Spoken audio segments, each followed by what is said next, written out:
Havasu on video.com.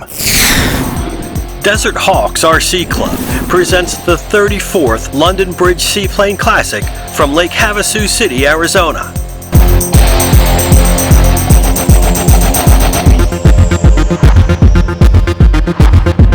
My name is Ed Heil. I'm the president of the Desert Hawks RC Club here in Lake Havasu City, Arizona.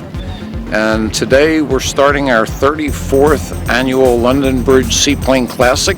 We're expecting on the order of about 40 pilots. We have 30 flying right now.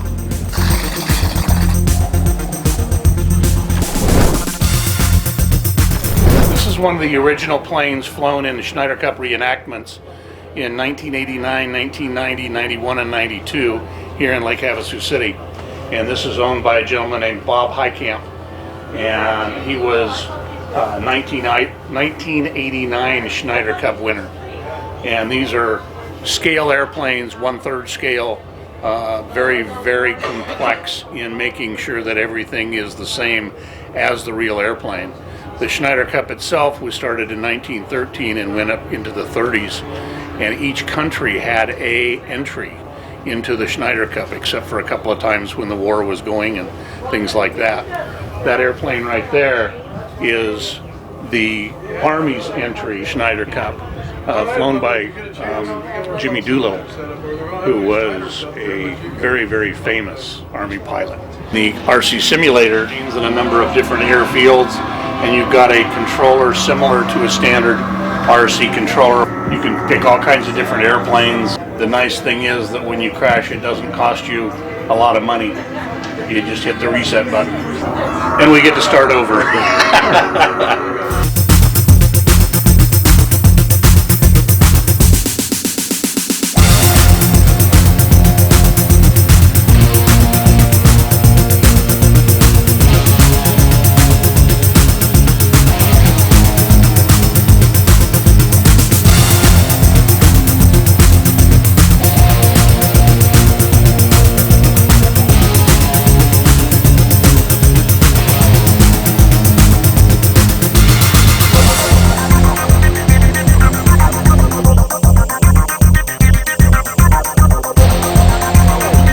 My name is Bob Martin, and back in the early or mid-80s, we started an event, a float fly, so people have a place to come and fly their model airplanes on the water. And we have a beautiful lake here, and so after a couple of years, we started calling it the London Bridge Seaplane Classic because of our London Bridge. And in 1989, we had an event here in Lake Havasu at the Nautical Inn that drew over 5,000 spectators and 250 entries.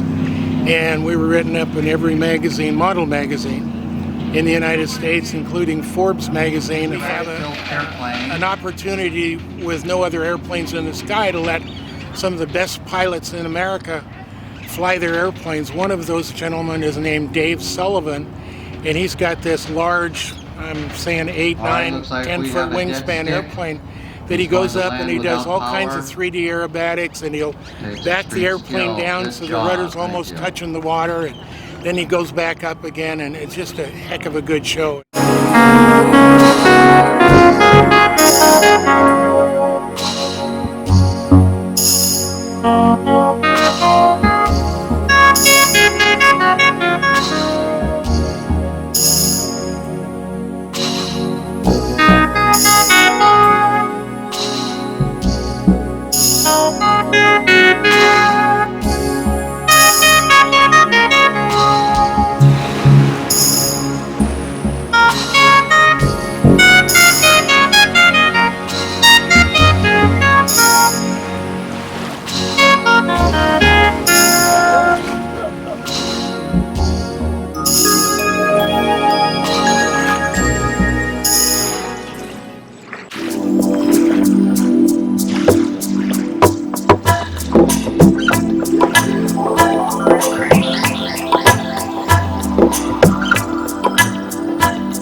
My name's Dave Sullivan. I'm from Sacramento, California. Well, I've been flying RC for about 40 years on and off, competitively for about 30 years. I'm a full-time builder from Sacramento, California. Also, I have a business called Plane Bender Products, which we manufacture exhaust systems for giant scale planes. This weekend I brought this little orange plane right here. It's called the Dragonfly. Very lightweight aerobatic airplane for doing some real wild maneuvers. And then also I have a 1/3 scale Piper Cub, and look to do some flying with it tomorrow. A model like this Decathlon, for instance, here, which is a 35% scale of the real one, you're looking at around $5,000 all up ready to fly. And it has a 120cc gas motor in it, uses a 28x10 propeller, and we control all of our airplanes with JR Propo radio equipment, which is the best. They're really pretty maintenance free as long as you don't hit the ground. They burn gasoline right from the gas pump with an oil mix, and you just continue to keep the batteries in good shape, charge the batteries, and go home, run a maintenance program on it, make sure everything's tight, nothing's loosened up over the amount of flying that you've done, and you're ready to go again. Well, I was asked how much time and practice and experience do you need to be able to fly a plane like that? Well, you certainly wouldn't go build one of those right off the bat. You'd start off with a trainer type airplane, and in most cases a pilot is going to require a minimum of 2 years of flying and practicing and being tutored, and he'll go up in size incrementally to a larger plane like that and fly it. You have a lot of weight and you have a lot of money, so you certainly wouldn't want to start out. They're very difficult to fly, some of these big planes, and so a couple of years.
Hi, this is Dave Sullivan from Sacramento, and this is my 3rd scale World Model Cub.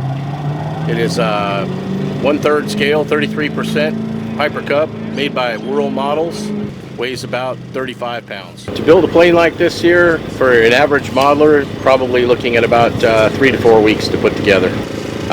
It's probably about $4,000. And I've modified this plane here to take a 100cc twin motor, so it's got about 5 times more power than it needs to fly, so that I can do some aerobatics with it. It's a rock solid airplane, a lot of fun to fly. Yeah, I think we have the other 2 Cubs here. I built the blue and white one as well for my friend here. And then we have a yellow and white one. They're all powered by the big twin motors, GP 123s. And we're gonna try to fly all three of them together and put on a little show. Yeah, we're gonna start the motor up, choke the engine, get some fuel in it, turn the ignition on, fire the motor up, make sure it's running good, and pray.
We're both from Vancouver, British Columbia.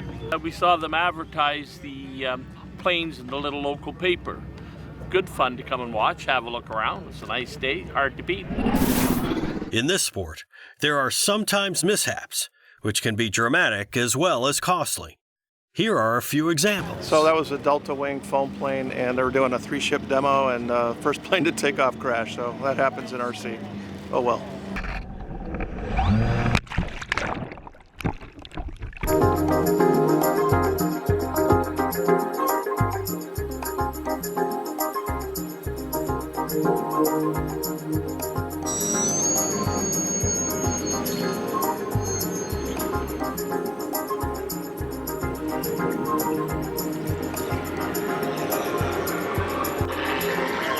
My name's Brett Sugamelli. I'm from Round Rock, Texas, and had a little mishap with my airplane this morning.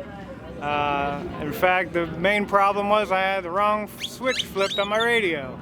So when I went to take off, I didn't have enough elevator to get off the water. The wingtip caught the water and flipped it around and broke the motor off. So. Yeah, that's the main damage. Hello, how much is going to cost? Time. Okay. So the first thing I do is make sure that all my surfaces and all my controls are working. These are ailerons and elevator and rudder. And I also have flaps on this plane. Flaps slow you down for takeoffs and landings, but I'm going to take off without flaps. Okay. Here we go. Taking off. We have safety rules here so everybody knows what's going on.